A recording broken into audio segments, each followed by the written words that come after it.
ท่านผู้ชม Last Quest องค์การลิขสิทธิ์ของนักประพันธ์เพลงลาวได้สร้างขึ้นเพื่อรักษาสิทธิและผลประโยชน์อันชอบธรรมให้แก่นักประพันธ์เพลงก็คือการส่งเสริมให้วงการเพลงลาวก้าวไปสู่ระดับสากลการสร้างตั้งองค์การ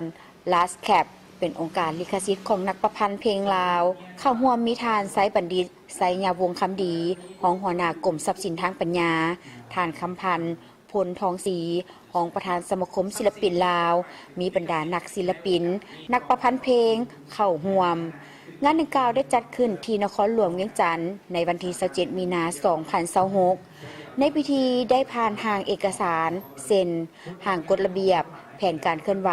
และเลือกเอาคณะบริหารงานขององค์การลิขสิทธิ์ของนักประพันธ์เพลงลาว Last Cap ให้เป็นตัวแทนในการบริหารงานรักษาสิทธิ์และผลประโยชน์อันชอบธรรมของนักประพันธ์เพลงก็คือส่งเสริมวงการเพลงลาวให้ก้าวไปสู่ระดับสากล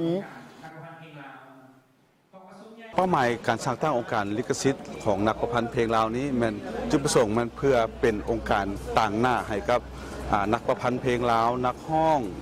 นักแต่งเนื้อห้องนักแต่งทำนองเพื่ออย่างเพื่อมาว่าจัดเก็บลิขสิทธิ์เนาะของการแต่งเพลงซึ่งหลังจากมีองค์การดังกล่าวนี้ว่าเฮาสิสามารถว่าสร้างอุตสาหกรรมเกี่ยวกับดนตรีของลาวนี่ว่าสร้างความเข้มแข็งให้กับอุตสาหกรรมดนตรีลาวเนาะเฮ็ดให้เพลงของลาวนี่มีรายรับจากการเก็บค่าลิขสิทธิ์นี้เฮ็ดให้นักแต่งเพลงนักห้องเนาะค่ายเพลงมีกำลังใจเนาะในการสร้างสรรค์ผลงานเนาะโดยเฉพาะแมนการจะตั้งปฏิบัติกฎหมายว่าด้วยทรัพย์สินทางปัญญาที่กฎหมายทรัพย์สินทางปัญญาของเฮานี่รับรู้สิทธิ์ทางด้านจริยธรรมและสิทธิ์ทางด้านเศรษฐกิจของนักประพันธ์เพลงหรือว่าผู้สร้างสรรค์ผลงานองค์การลิขสิทธิ์ของนักประพันธ์เพลงลาวเป็นองค์การต่างหน้าให้นักประพันธ์เพลงลาวนักห้องนักแต่งเพลงมีหน้าที่เพื่อจัดเก็บลิขสิทธิ์สร้างความเข้มแข็งอุตสาหกรรมดนตรีให้แก่วงการเพลงบ้านเฮาให้มีรายรับจากการเก็บค่าลิขสิทธิ์เพลงเฮ็ดให้นักประพันธ์นักห้องนักศิลปินค่ายเพลงทั้งเป็นการจัดตั้งปฏิบัติกฎหมายว่าด้วยทรัพย์สินทางปัญญารับรู้ถึงสิทธิ์ทางด้านจริยธรรมและรับรู้สิทธิ์ทางด้านเศรษฐกิจของนักประพันธ์เพลงการสร้างองค์การ Last Cap นี่ก็แม่นจุดดีก็คือเพิ่นสิเข้าไปใช้ระบบ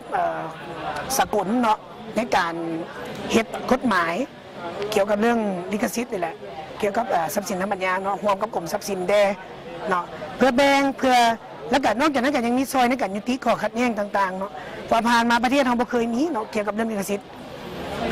หากก็มีมาแดหัวซาแดบ่หัวซาแดฮู้แดบ่ฮู้แดบางคนบ่ฮู้ว่าสิทธิ์ตัวเองมันหยังก็ทิ่มไปเนาะบัดฮอดมื้อนึงมาฮอดยุค YouTube ได้เงินเอ้าเพลงนั้นข่อยแต่งข่อยอยากได้คืนข่อยอยากได้งี้ไผสิมาเป็นตัวกลางมีกฎระเบียบตัวใดเป็นกฎที่อ้างอิงบ่แม่นให้คนสองคนไปถามกันเนาะให้ผู้แต่งไปถามแล้วผู้ซื้อให้ผู้ซื้อมาผิดกับผู้แต่งจากตัวนี้สิเป็นองค์กรกลางที่สิเบิ่งแยงตัวนี้แล้วเฮาก็สิได้มีหม่องก็เจ้าว่าเสาตั้งเนาะมีกฎระเบียบเป็นกลางให้พวกเขาได้แก้ไขปัญหาต่างๆเหล่านี้และที่สำคัญกับมันก็จะได้เห็นอะไรว่าคุณค่าของเนื้อเพลงของบทประพันธ์แนวแต่งกันมันสิอยู่เนียนยาวเนาะมันสิ10 4 20 30จะอยู่ไปตลอดจนเส้นลูกเส้นหลานเนาะตัวนี้ก็ถือว่าเป็นบัตรก้าวใหม่ของบ้านเฮาองค์การลิขสิทธิ์ของนักประพันธ์เพลงลาวเป็นตัวแทนให้แก่ผู้สร้างสรรค์ผลงานในการจัดเก็บค่าลิขสิทธิ์บ่ว่าจะเป็นลิขสิทธิ์ในการเปิดเพลงในแอปออนไลน์ต่างๆอยู่ตามห้างอาหารคาราโอเกะหรืองานคอนเสิร์ตต่างๆเป็นการสร้างอุตสาหกรรมดนตรีของบ้านเฮาให้มีการพัฒนาและก้าวหน้า